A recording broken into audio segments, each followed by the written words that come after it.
muita gente acha que compliance é para grande empresa. Qual a sua opinião a respeito? Não é para grande empresa, eu acho que é para todo tipo de empresa. Você está falando de governança, você está falando de um departamento que vai cuidar dos seus colaboradores e da sua empresa. Então, principalmente os donos da empresa tem que gostar, né, do compliance, de ter essa governança, de ter esse cuidado. Eu acho sim que o grande pode ensinar o pequeno. Então, as grandes empresas, principalmente as multinacionais, elas têm mais liberdade para contratação, talvez um budget maior, um time maior. Então, elas conseguem gastar mais em treinamentos, em elaboração de documentos, em estruturação de programa de compliance. E nisso, você pode fornecer ajuda para o pequeno.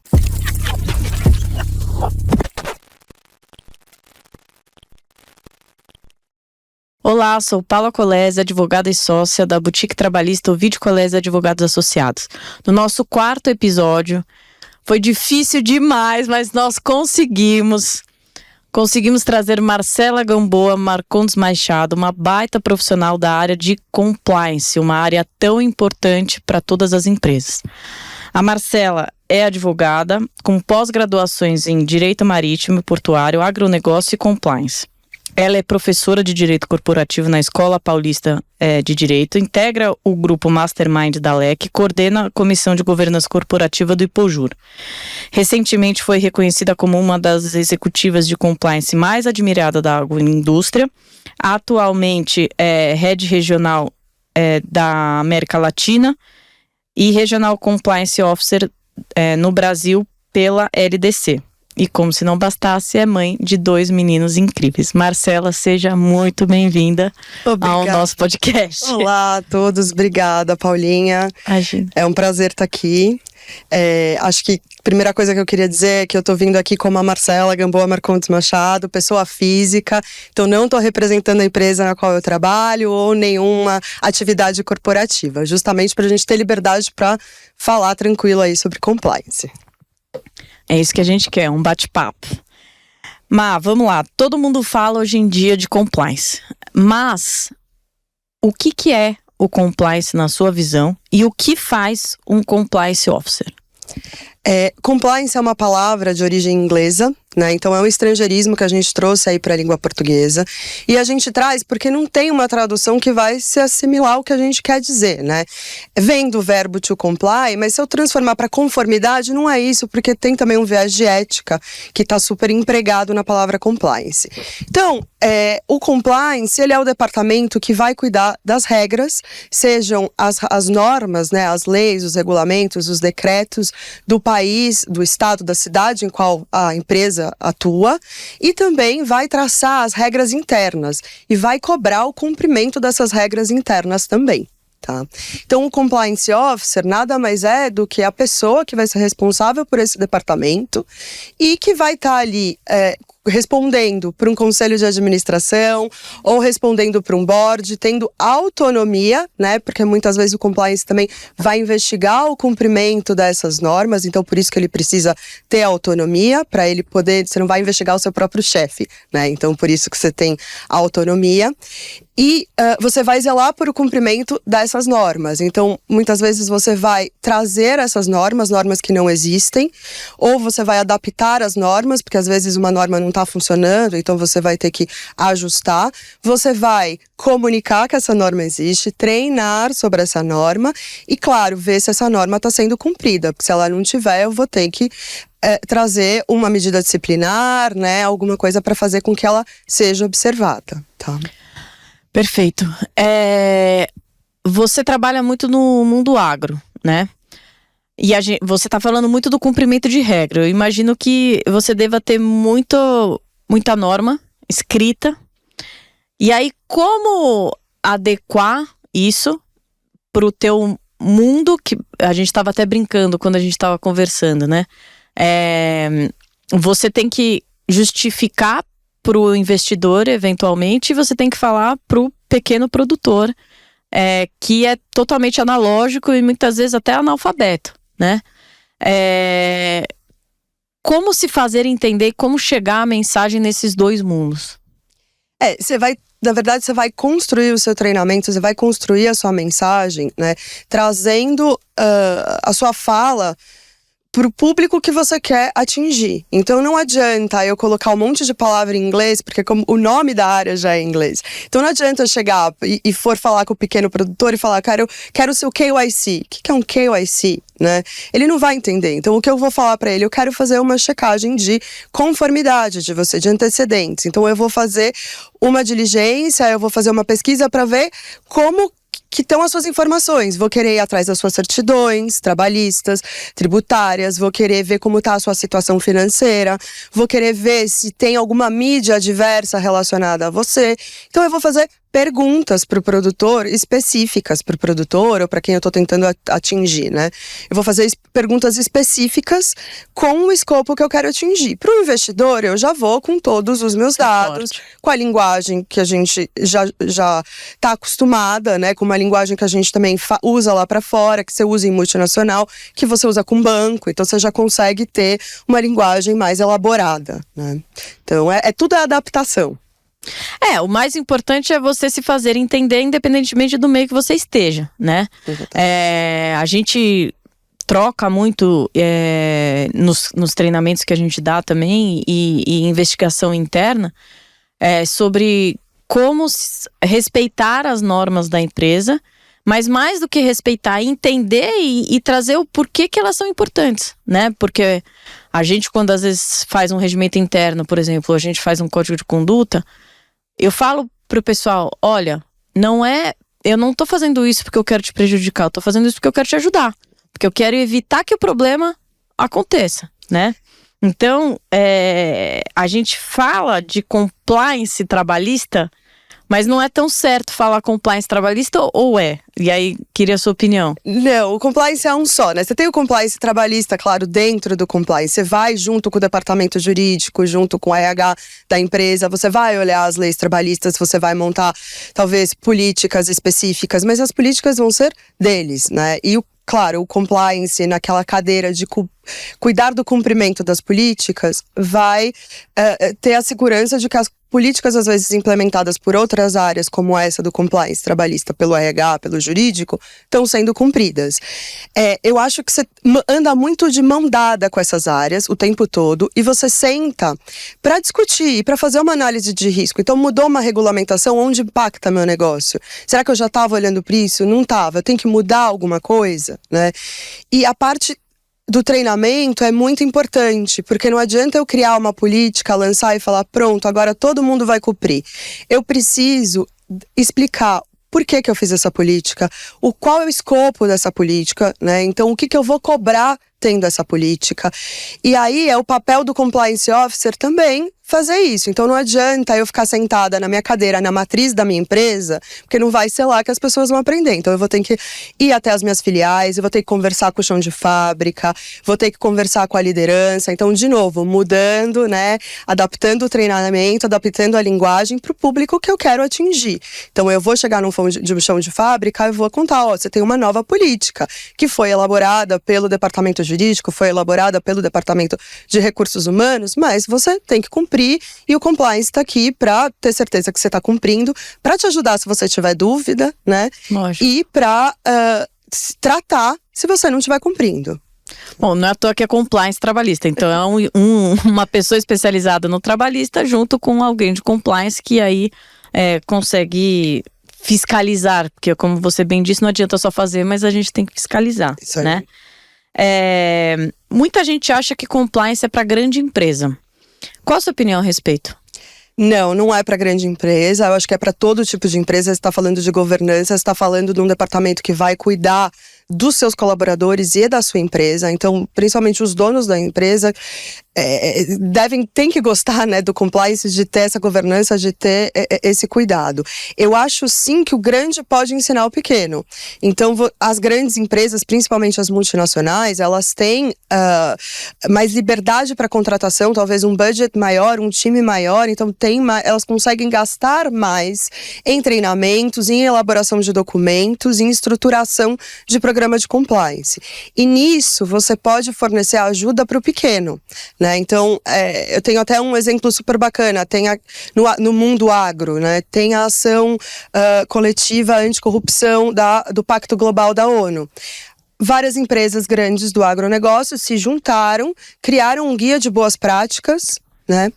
E depois, como uma segunda fase, criaram treinamentos. Então são treinamentos curtos, como se fossem pílulas, e treinamentos que podem se encaixar em qualquer área, não é só agro, né? O agro é muito grande, então a cadeia do agro, você tem desde a plantação até o consumidor final. Você tem dentro prestação de serviço, tem logística, você tem fornecedor, você tem um monte de coisa. Então, os treinamentos você pode usar para essas empresas menores, né? É o poder educativo das grandes empresas. Elas moldam o mercado. Não é à toa que elas falam que são os grandes players do mercado, e efetivamente são, porque você pode moldar o mercado, né?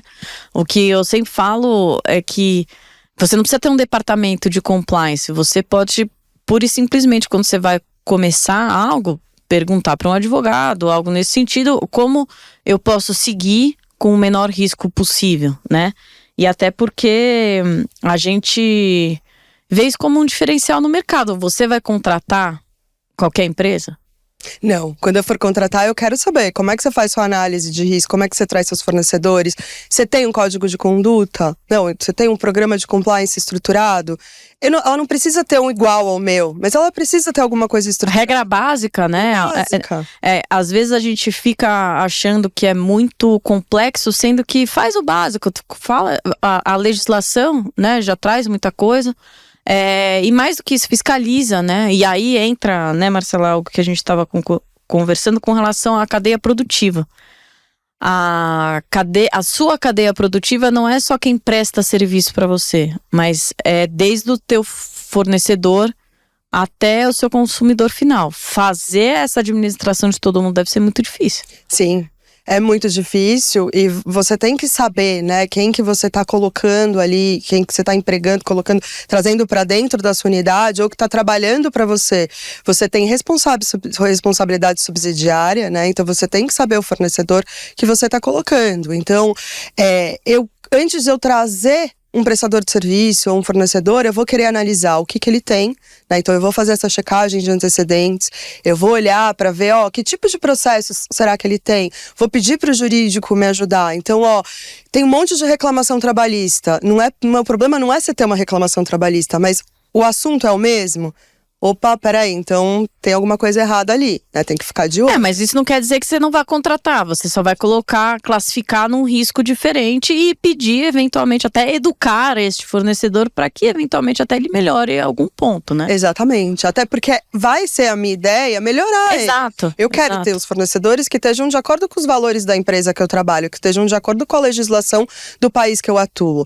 E se ele não está conseguindo, eu posso ajudá-lo, né? Então, talvez, se ele não tem um programa de compliance, tem o meu código de conduta, eu tenho alguns treinamentos que eu posso te oferecer, que já estão gravados, você quer dar pro seu time, você quer bater um papo comigo, você quer bater um papo com alguém da minha área. Então, ou às vezes eu posso contratar um prestador de serviço, chamo um escritório de advocacia para ir lá para ajudar, né? Então, dá pra gente construir junto, sim, sempre o grande ajudando o pequeno. Eu acho até porque nessa parte aí, chamando um pouco não só o código de conduta, mas o canal de denúncia, é sempre muito mais efetivo se ele for externo, né? Sim. Do que ele for interno. E aí, nas investigações que a gente faz, o que eu vejo muito, e aí queria saber tua opinião, com relação à denúncia.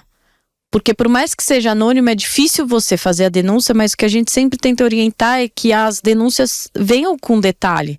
E quando chegam denúncias vazias, o que vocês fazem, por exemplo? Como que vocês atuam? Você tem que colocar um protocolo, né? Então, eu vou ter um protocolo do meu canal de denúncias, aonde a primeira pessoa que vai tratar, que vai ver e já olha, a Marcela tá me assediando. Qual Marcela? Tá fazendo o quê? Né? Você já tá falando que ela tá te assediando, você não tem que trazer a conclusão. A gente vai investigar e vai achar a conclusão. A Marcela tá me tratando de uma maneira assim, assim, assim. E aí, Quando o compliance, a auditoria, o time de investigação, o jurídico, for investigar, eles vão tratar e vão delimitar que foi sim um assédio, né? Então o que a gente pede? Lá na largada eu já falo, me dá mais informação. Você pode me trazer informação mantendo o anonimato, porque você tem que também dar a chance da pessoa trazer a denúncia de forma anônima, né? Então, eu vou te garantir o anonimato, mas me traz mais informação. Aonde? Com quem? Quando? Tem alguém que estava presente que poderia confirmar essa informação? Então, hoje em dia, os próprios canais de denúncia, eles já têm uma pasta que é follow-up ou de acompanhamento, e através dessa pasta você consegue falar com o denunciante. Então, é muito importante você ir lá e perguntar, né? Normalmente, o denunciante recebe um protocolo para acompanhar, para ver como está o tratamento da alegação que ele pôs, e é um mecanismo de você ir lá e pedir mais informação, mas mantendo ali o anonimato, né? Você atua muito no mundo agro. O que você acha que é mais difícil nesse segmento de compliance e o que o diferencia dos demais segmentos? Eu acho que o que é mais difícil é o que diferencia dos demais segmentos. Eu acho que o agro é uma cadeia muito grande, né? Então você tem desde a produção, então eu vou plantar a sementinha, né? Da onde eu tô trazendo o fertilizante? Eu importei da onde? A gente tá vendo uma guerra acontecendo, né? Onde a maioria dos donos de empresa de fertilizantes eram oligarcas russos que estão sancionados. Então, da onde é o fertilizante que eu tô colocando na minha terra? Aí depois, de quem é a terra? A terra é minha, será? Ou eu tô contratando de um prestador, de um fornecedor, né? E como é que ele vai colher o produto, né? Ele vai contratar a mão de obra? É mecanizada? Não é? Então, e quem vai fazer o transporte do produto, né? Quem vai, onde eu vou armazenar o produto? Então, e aí depois, como é que eu vou escoar o produto? Vou pôr numa rodovia e depois vou chegar num porto? E como é que eu vou mandar? Onde é o destino final? Então, olha só quantas pessoas eu já coloquei para trabalhar na minha cadeia e quantas pessoas eu tive que confirmar para ver se estavam de acordo com os valores da empresa, com o meu código de conduta, com as minhas políticas. Então, é muito bacana porque assunto não falta, né? Então, você não fica no marasmo, você tem um monte de assuntos, você aprende um monte de coisa nova, mas também é super complicado, porque eu tenho que estar com o meu olho em tudo, né? Eu tenho que estar confirmando que nada vai sair do meu protocolo, que nada vai estar em desacordo com as minhas políticas ou com as leis, né? Não, nossa, tô cansada só de... Não é à toa que a sua agenda é muito louca, nossa senhora. Mas saindo um pouco agora dessa parte da cadeia produtiva e voltando um pouco para os seus funcionários mesmo, né? A gente tem o código de conduta, que aí abrange todo mundo, e a gente tem o regimento interno. E as políticas internas, né? E aí, achei muito interessante você abordar logo no começo que o compliance é para você verificar o cumprimento das normas, sejam leis ou sejam normas internas. E o que a gente mais fala quando a gente vai fazer um regimento interno, quando a gente vai criar uma política, não vai criar aquilo que você não pode cumprir. Porque aí você tá dando um tiro no seu próprio pé. E o quanto essas políticas internas, Marcela, você vê uma mudança nos seus funcionários diretos? Tem política que às vezes não pega? Porque a gente sabe que tem lei que não pega, por exemplo. Como que você faz essa gestão das políticas? Porque não deve ser tão fácil criar. E como é que é revisar também? Tem que ser ágil, né? Tem que ser ágil, eu acho que tem que pensar na realidade, eu acho que você tá corretíssima, não adianta eu querer trazer todo o protecionismo pra minha empresa e na prática não vai dar certo. E aí, onde eu estiver criando muito mais exceção do que a regra, porque começa assim, olha, eu queria fazer tal coisa, mas a política não deixa. Posso ter uma exceção? E aí, quando você vai vendo, você tá tendo um monte de exceção e a política parou de funcionar. Então, esse é o momento que você olha pro seu programa e fala, essa política não tá funcionando. Então vou dar um passo para trás e vou refazer essa política, comunicar de novo e treinar todo mundo, né? Porque eu preciso ter alguma coisa que funcione. Se não funciona, esquece, né? E normalmente você tem departamento de controles internos, você tem algum departamento que vai revisar essas políticas junto e que vai ter o controle de políticas que você tem, porque não adianta também eu pôr política para tudo, porque daqui a pouco ninguém mais sabe o que fazer. Né? Então, você tem uma política que para você ir ao banheiro você tem que fazer isso, isso e isso. Fui ao banheiro e não lembrei. Toma uma advertência, porque lembra, quando alguém não cumpre uma política eu preciso tratar, porque senão a política também perde a razão. Eu não posso sair dando advertência para todo mundo. Se eu tô dando advertência para todo mundo é porque a política não tá fazendo sentido. Total. Né? Por isso que a gente fala, não adianta copiar e colar, porque vocês, os grandes produtores, vocês têm as políticas que funcionam para vocês. Então não adianta pegar, copiar e colar, porque você tem que moldar no teu negócio, você tem que saber, você tem que entender o seu negócio efetivamente para saber. Então, esse negócio, pega a política aqui, pega a outra ali, não. Vamos fazer uma política que funcione dentro da empresa, né? E cultural também, né, Paulinha? Porque o Brasil é muito grande. Então você pega uma coisa que no Pará é costume, no Paraná não vai ser. Então eu preciso também estar atenta a isso, né? E aí, eu acho que o time local vai me ajudar também a trazer e fazer esse termômetro junto comigo. Isso aqui não vai fazer sentido. Né? Uhum. Então, aqui a gente tá acostumado a ajudar tal comunidade, né? Então, todos os patrocínios, tudo agora é vetado, precisa de um ok do CEO, né? Eu vou conseguir efetivar isso? Eu não vou travar a minha filial? Então, eu preciso ter controles, mas eu também não posso engessar. Porque senão o compliance fica visto como o que barra tudo, o que fala não pra tudo, o que... Esse papel já é do jurídico. Então, não pode. Eu preciso estar perto do pessoal, eu preciso que confiem no compliance. Tem que ser dinâmico, né? Porque senão não vai funcionar. E aí você fica muito, muito puxado, né? A gente tá em Setembro Amarelo, né? A campanha de prevenção de suicídio. E eu vejo, vou dar a minha opinião e aí fique super à vontade se você quiser discordar. Essas regras muitas vezes trazem é muito bom você ter essa regra do jeito que você falou, regras ponderadas e não absolutamente regra para tudo, porque isso traz um senso de que a empresa é organizada para o colaborador. E essas questões do canal de denúncia traz também a possibilidade que ele se sinta ouvido. Desde que, obviamente, seja um canal que a gente sabe que seja respeitado. Porque uma vez que você cria uma regra e você não respeita, cada vez mais você vai perdendo a credibilidade dentro da empresa. Então, essa previsibilidade para o funcionário, eu acho que ajuda muito na questão da saúde mental dele dentro da empresa e principalmente essas questões de assédio. Os números estão muito grandes com relação a isso. Eu fiz uma pesquisa no Tribunal Superior do Trabalho. O top 1 de reclamação trabalhista, por incrível que pareça, ainda é verba rescisória. Se a gente vai olhar a quantidade de reclamação por burnout, a gente está em torno de 49 mil processos. Se você fala 49 mil perto do total é pouco, mas se a gente fala do top 1 de reclamação para 221 mil, burnout faz muito pouco tempo que foi reconhecido, né?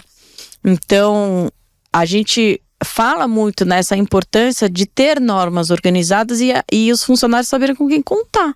Sim. Mas se também tem regra que não cumpre, a própria empresa, o líder não cumpre, então tá lá no regimento interno, o WhatsApp. Pessoal, vamos evitar não. O WhatsApp não é para ser utilizado fora do horário de trabalho. Se você quer mandar alguma coisa para um colaborador que você esqueceu, programa a ferramenta do e-mail para mandar a partir das 9 horas da manhã. Porque depois você vai ver um excesso de trabalho que está causando uma baixa produtividade e às vezes, precisa colocar isso na política, não precisa colocar isso na política. Como você pondera o que colocar na política? Aí eu acho que você já vai para um treinamento de liderança, né? Porque a liderança é que tem que dar o exemplo. Então a gente fala muito de cultura. Cultura você não institui, hoje a cultura da empresa é essa. Não é de uma hora para outra. É de uma hora para outra. Ela vem. Exatamente. Então, quando eu tenho um líder colocando para fora e falando a regra da companhia é essa e atuando dessa forma, eu tenho um time que vai atuar da mesma forma e que vai entender que tem o apoio do líder. Agora, quando eu tenho um líder que fala a regra é essa, mas aqui a gente vai fazer de outro jeito, ou a regra é essa e atua de outro jeito, sai mandando WhatsApp para todo mundo 11 horas da noite, no fim de semana, faz sentido, né? Você tá passando uma mensagem pro seu time que você espera que eles estejam disponíveis para atender ou para responder a sua mensagem. Então eu acho que é muito. Você não vai colocar tudo numa política. A política vai estar o básico, né? O que deveria ser. Não vai ser assim, não mande mensagem por WhatsApp de fim de semana. Isso você vai treinar um treinamento específico de compliance, um treinamento específico para líderes, né? A política vai estar que você pode usar o WhatsApp em horários comerciais, por exemplo. Exatamente. Se o WhatsApp for uma ferramenta homologada da companhia. Exato. Porque tem empresa que não usa o WhatsApp. Tem mais essa ainda. Você tá mandando uma mensagem numa ferramenta que não é homologada, num horário que não é correto, né? Então... Exatamente. Má, eu queria agradecer muito a sua presença. Eu fiquei muito feliz. Eu acho que essas trocas são muito importantes. Esse conhecimento, né? E a gente divulgar isso é muito importante. E eu queria mais uma vez agradecer. Você faz um trabalho fantástico. Eu te acompanho aí nas loucuras enfim, você faz um trabalho dentro da sua empresa e fora dela também. Essa parte de ensinar os outros, e você é muito honesta e ensina muito, né? Então isso é muito legal. Conversar com você sempre, eu sempre saio aprendendo muito, né? Então, obrigada. Que você siga educando aí outras pessoas com a sua expertise. E se quiser deixar um recado aí para quem tá nos assistindo. Olha, Paulinha, eu só tenho a agradecer. Acho que a recíproca é super verdadeira. Eu adoro conversar com vocês. Você sabe que a gente fica horas, até às vezes a gente se encontra em situações que não é pra gente ficar falando disso. A gente assim, vai lá e fica falando, às vezes, de mudança de legislação e como é que tá isso, como é que tá aquilo. Então, eu tô sempre à disposição. É um prazer falar contigo. E também queria me colocar à disposição. Acho que as pequenas empresas, principalmente, não têm um departamento de compliance. Eu gosto de conversar, eu gosto de trocar ideia, eu dou aula em alguns assuntos, então assim, sem compromisso, eu tô à disposição. Eu vou deixar o meu LinkedIn. Qual que é o seu LinkedIn, por favor? Eu acho que é Marcela Gamboa. Marcela Gamboa. Acho que é Marcela Gamboa, mas eu deixo certinho pra gente colocar aqui. Também posso deixar o link que eu falei daquela iniciativa do Pacto Global, que é onde tem os vídeos. Então, o recado que eu acho que eu queria deixar é que eu tô aberta, né? Não vale ficar com dúvida, é isso que eu falo sempre nos meus treinamentos de compliance. Então, você tem uma dúvida, alguma coisa, eu tô à disposição, pode me procurar pelo LinkedIn, a gente troca uma ideia, não sei, a gente bate um papo, fala sobre compliance, tô à disposição. Muito, muito, muito obrigada. Nos acompanhe nas redes sociais, nosso Instagram é @ovidcolésiadv, nosso LinkedIn é Ovidio Colésia Advogados Associados e o canal do YouTube também é Ovidio Colésia Advogados Associados. Fiquem ligados que teremos próximos episódios. Obrigada.